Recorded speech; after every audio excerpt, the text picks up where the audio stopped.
हरिओम सतनाम ना संप्रदाय की जय हो। आज जिस विषय को लेकर आपके सामने मुखातिब हुए हैं वो विषय सोडा स्नेह मिलन समारोह, जो संसार में शायद पहली बार आयोजित हो रहा है। यदि पहले भी आयोजित हुआ तो उसकी जानकारी नहीं है।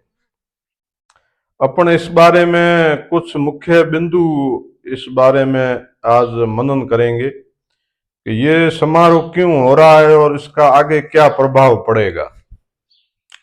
राजपूतों में चार पांच बड़ी खापें हैं। सोडा है, भाटी है, राठौड़ है और भी है कुछ 36 कौम है।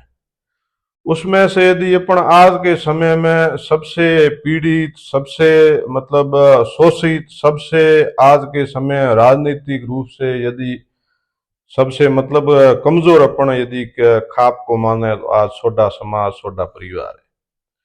इसके कुछ कारण तो ये है कि भाई सोडों को हमेशा दयालु, परोपकारी और एक धर्मनिष्ठ का जो व्यवहार था, उन्होंने इतना इसको धारण किया कि अपने वंश, अपने बारे में कभी सोचा ही नहीं।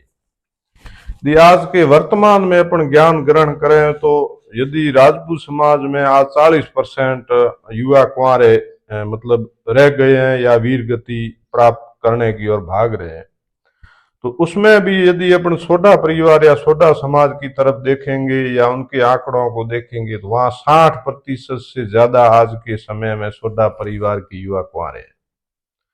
कारण ये है कि जो उनकी रिश्तेदारियां की जो परंपराएं हैं या जो पहले व्यवस्था बनी हुई है, वो व्यवस्था ऐसी जटिल है कि भाई उनको तो कोई शादी या विवाह में कोई सहयोग नहीं मिलता है, लेकिन जो दूसरी खापें हैं उनको विवाह और उनका अपनी परंपरा को, वंश परंपरा को आगे बढ़ाने में पूर्ण सहयोग मिलता है। और दूसरा है कि सोडा परिवार में शिक्षा की भयंकर कमी। सीमावर्ती क्षेत्र गांवों में इतने रह गए कि उनको ये कभी ज्ञान मिला या धारण नहीं किया कि भाई शिक्षा क्या जरूरी है। और एक बड़ा ये भी कारण रहा। आज यदि सोडा परिवार इस बारे में मनन कर रहा है और ऐसी समस्याओं को उनसे दूर होने की कोशिश कर रहा है या अपने वंश की सोच रहा है, तो कुछ लोगों के पेट में जरूर मरोड़ उठेगी, भाई ये ऐसा क्यों कर रहे हैं। तो उनकी मन में यदि द्वेष भावना या तमोगुण भाव आते हैं तो वो उनकी मैं तो उनका पाप कहूंगा, क्योंकि सोडा समाज को पिछले को हजारों वर्षों से दे ही रहा है और देते देते आज ये स्थिति हो गई कि वो अपनी वंश परंपरा के समाप्ति की ओर पहुंच गया।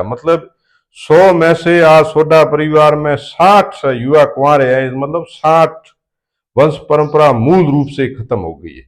अब अभी अभी यदि सोडा परिवार बोल रहा है या अपनी आवाज मुखर कर रहा है तो अब नहीं करेगा तो कब करेगा। भाई परिवार है, खत्म हो गए। 60 100 में से 60 परिवार खत्म हो रहे हैं, बिल्कुल कुंवारे रह रहे हैं। तो अब नहीं बोलेगा तो कब। फिर भी कुछ लोगों के मन में, पेट में मरोड़ उठ रही है कि भाई ये क्यों कर रहे हैं। अब नहीं करें तो भाई क्या करें, समाप्त हो जाए, धरती पर में विलुप्त हो जाए, किताबों में लिखे जाए। डायनासोर के बारे में कहानियां मिलती है कि भाई ऐसा भी कोई जीव हो, तो ऐसे ही लिखे जाएंगे। भाई सोडा परिवार भी यहाँ रहते थे। धरातल पर आज की स्थिति में सबसे ज्यादा यदि ये सोडा समाज बिल्कुल वास्तव में पीड़ित है और पूरे राजपूत समाज को इस बारे में मनन करना चाहिए और कुछ सामाजिक ऐसे सम्मेलन, ऐसे बैठकें होने चाहिए जो सामाजिक रूप से जो ये ऊंची नाक रखने की परंपरा बनी हुई है कि बेटी शरफ लेंगे देंगे नहीं, इसके पीछे छुड़ाना जरूरी है। जब तक नहीं छुड़ाओगे तो सोडा परिवार के अपने हर परिवार को समाप्त करने में कहीं न कहीं अदृश्य रूप में अपन भी भागीदार है। यदि इन चीजों से छुटकारा पाना, बड़ा मन रखना पड़ेगा, बड़ी भावना धारण करनी पड़ेगी और बड़ी सोच भी धारण करनी पड़ेगी, तब जाकर ये सोडा परिवार बचेगा। सोडा परिवार को विलुप्ति से बचाने के लिए राजपूत समाज का ये धर्म है कि वो आगे बढ़कर अब सोडा परिवार, सोडा समाज के बारे में सोचे। ये नहीं सोचेंगे तो 100 में से आज के समय में 60 युवा सोडा समाज में कुंवारे हैं और आगे ऐसी स्थिति हो जाएगी सोडा समाज धरती पर भी विलुप्त होने की कगार पर पहुंच जाएगा। तो सभी को एक हाथा जोड़ी करके विनती है, कुरीतियों और ऐसी जो ये दकियानुसी बातों को छोड़कर जो भी अपने परिवार में, अपने समाज में यदि कोई आज की स्थिति में कमजोर है तो उनको सहयोग करें, संबल दें, और उनको कैसे भी करके मजबूत करें। यही अपना सबका धर्म होना चाहिए। हरिओम सतनाम। ना संप्रदाय की जय हो।